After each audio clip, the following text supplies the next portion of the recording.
ফুটপাতের মার্কেটও বলা যায়। এখানে সবটা মূলত আসলে আমাদের নিউ মার্কেটের মতন একটা জোন, সস্তায় পাওয়া যায়। ঝাঁঝালো একটা স্মেল। পেট্রোলিং স্ট্রিটে আসছি আর একেবারে কিছুই কিনবো না তা তো হয় না।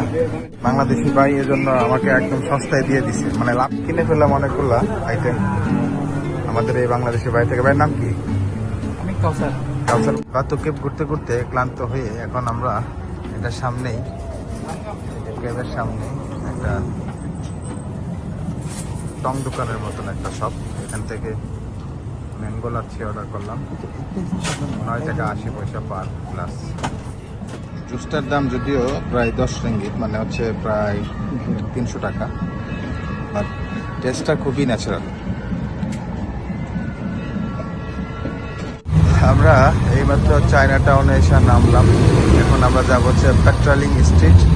ভিউয়ার্স, এই হচ্ছে চায়না টাউনের পেট্রোলিং স্ট্রিট, যেখানে একটা স্ট্রিট মার্কেট, মানে হচ্ছে ফুটপাতের মার্কেটও বলা যায়। এখানে সব ধরনের আইটেম পাওয়া যায়, যেমন ব্যাগ, কাপড়, জুতা থেকে শুরু করে সব ধরনের প্রোডাক্ট এখানে পাওয়া যায়।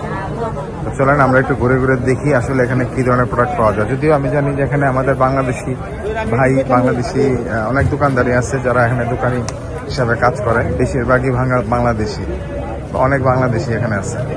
আমরা একটু দেখি ঘুরে ঘুরে কি কি পাওয়া যায় এখানে। সেন্ট, চশমা, ঘুড়ি, যাবতীয় যা কিছু আছে সবই পাওয়া যায় এখানে। চায়না টাউন থেকে এই যে পৃথিবীর দ্বিতীয় লার্জেস্ট টাওয়ারটা খুব কাছ থেকে দেখা যায়। দেখা যায় এটা মূলত আসলে আমাদের নিউ মার্কেটের মতন একটা জোন। নিউ মার্কেট যেমন আমাদের একটা জোন, কাপড় চোপড় মার্কেট সস্তায় পাওয়া যায়, এখানেও নিউ মার্কেট, লাইক মৌচাক মার্কেট, এরকম আর কি, হকার্স মার্কেট, এরকম মার্কেট।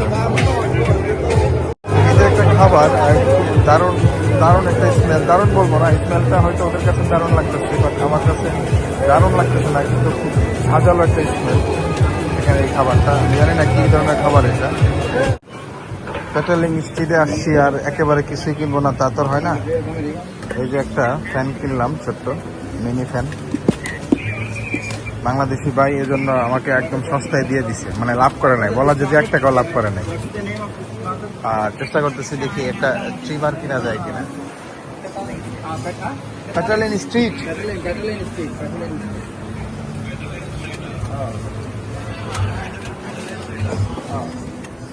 কিনে ফেললাম অনেকগুলা আইটেম আমাদের এই বাংলাদেশি ভাই থেকে। ভাইয়ের নাম কি?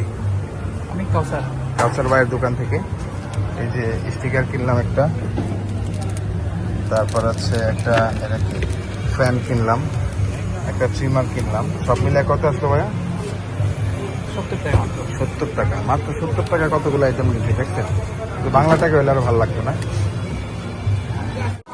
পেট্রোলিং স্ট্রিটের এই যে লাইটের রাস্তাটা কত সুন্দর, উপরে লাইট দিয়ে রাখছে, দেখতে অনেক সুন্দর দেখাচ্ছে। পেট্রোলিং স্ট্রিটে ডাব কিনলো হেলাল সব একটা 6 টাকা দিয়া। কেমন স্বাদ? সেই স্বাদ।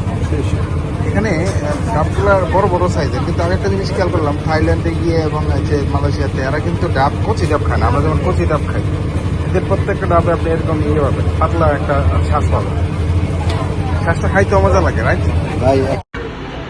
আপনি যদি মালয়েশিয়ার কুয়ালালামপুরে এসেও ফুটপাত থেকে প্রোডাক্ট কিনতে চান, যেমন ব্যাগ, জুতা, কাপড় চোপড়, ঘড়ি, যাবতীয় কিছু, তাহলে আপনি চলে আসতে পারেন এই চায়না মার্কেটে, পেট্রোলিং স্ট্রিট। এটা বুকিত বিন্তাং থেকে খুব বেশি একটা দূরে না, আপনি চাইলে হাইটাও আসতে পারেন, অথবা গ্রেবে করে আসতে পারেন। গ্রেবে করে যদি আসেন 15 টাকার মতো, 15 রিঙ্গিতের মতো লাগবে, 10 থেকে 15 রিঙ্গিত। আর হাইটা আসলে 15 থেকে 20 মিনিট লাগতে পারে।